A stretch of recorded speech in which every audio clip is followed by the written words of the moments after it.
الساكنه نعطيك متطلبات الساكنه باش تحاول تجاوبني على السؤال. يعني المتطلبات الساكنه كيقول لك بغينا مستشفى يليق بالمدينه، خصوصا المدينه مع العدد النمو الديموغرافي ولا الاحصاء الاخير ديال 2024 شفنا واحد التزايد بزاف النسمه.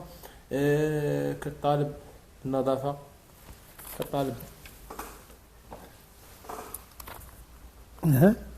المستشفى، نظافه ولا الصحه بصفه عامه. بالنسبه للصحه خصوصا الطريق طريق وطني الرئيسيه اللي راك عارف كارثه. انا اللي نقدر نقول بالنسبه للصحه، كما يعلم جميع الاخ فوزي بان الصحه هو قطاع بعيد كل البعد عن الجماعه المحليه، وقطاع يهم وزاره الصحه، وكما تنقولوا قرار ديال الدوله. ولكن هذا ما كيمنعش بان المجهودات كانت كبيره ديال المجلس البلدي برئاسه السيده امينه الوفا، لانه كان درنا واحد اللقاء مع السيد العامل واكدنا له بانه النمو الديموغرافي كما قلتي كبير في مدينه حدث السوالم، ولازمنا من المستعجلات ولازمنا من واحد المستشفى الذي يليق بمدينه حدث السوالم.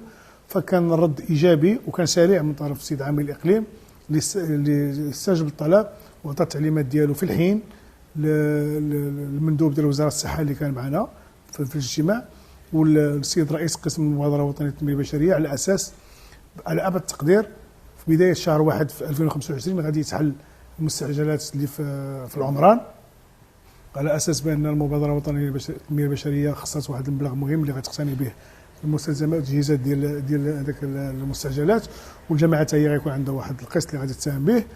هذا فيما يخص، وحتى المستوصف ديال اللي عندنا اليوم حتى سوالم اللي كاين في بلوك بام، فهو دخل في دائره تاهيل المستوصفات اللي كاينه في اقليم برشيد، 16 مستوصف على غرار المستوصف او المستشفى الاهلي اللي كاين في برشيد.